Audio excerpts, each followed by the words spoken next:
அன்பு தமிழ் சொந்தங்கள் அனைவருக்கும் வணக்கம். நீங்கள் இப்போ பார்த்துட்டு இருக்கிறது நான் அன்றைக்கி நான் உங்கள்ட்ட காமிச்ச அந்த பிளாங்காம் செடி தான். பாருங்கள், பூ பூத்துருக்கு, பிஞ்சு பிடிச்சிருக்கு. ஆனால் இது கொஞ்ச நாளில் எல்லாமே விழுந்துடும் பார்த்துருங்க. அதே போல் தான் நீங்கள் இங்கே பார்க்கலாம். இது மாதுளை செடி. மாதுளை செடியும் பார்த்திங்கன்னா நிறைய பூ பூத்துருந்து, நிறையா பூ பூத்துருந்தது. ஆனால் அதுவும் எல்லாமே உதிர்ந்து விழுந்துடும். சரியா? அதே போல் நீங்கள் இது பார்த்திங்கன்னா பாஞ்சி பழம் அப்படின்னு சொல்லுவாங்க. இங்கே நாகர்கோவில் பக்கத்தில் பாஞ்சி பழம் அப்படிம்பாங்க. இந்த செடியும் பார்த்திங்கன்னா நிறைய பூ பூக்கும், இதுவும் எல்லாம் விழுந்துடும்.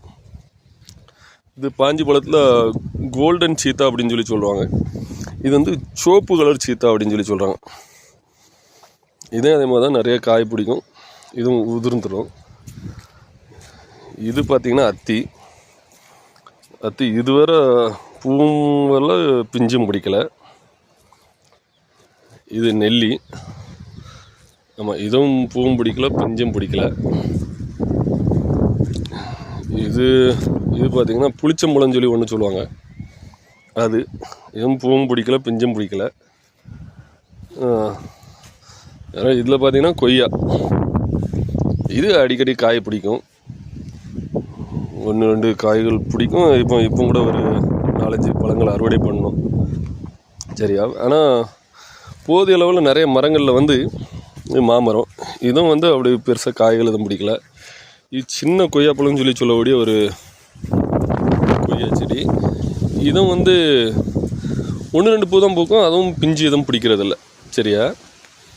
அதேமாதிரி பார்த்திங்கன்னா இது சோப்பு எலுமிச்சைன்னு சொல்லி நான் கேபிஎஸ் நர்சரியில் சொல்லி வாங்கினேன். எலுமிச்சைன்னு இது பூம்பூக்கில் காயும் பிடிக்கல. அதே போல் இது பார்த்திங்கன்னா ஸ்ட்ராபெரி கொய்யா அப்படின்னு சொன்னாங்க. இதுவும் பூவும் பிடிக்கல, பிஞ்சும் பிடிக்கல. பெரும்பாலும் எல்லா இதுவுமே அப்படி தான். சரியா? இதுன்னு பார்த்திங்கன்னா இந்த வீட்டு ஆரஞ்சுன்னு சொல்லக்கூடிய அந்த இது, அதுவும் பிஞ்சியும் பிடிக்கல, பூவும் பிடிக்கல. ஆனால் ஒரு மகிழ்ச்சியான செய்தி என்னன்னு பார்த்தீங்கன்னா, இது சப்போட்டாவில் நிறைய பூ பூக்குது, நிறைய பிஞ்சு பிடிக்குது. அவங்களுக்கு பார்த்தாலே தெரியும், நிறைய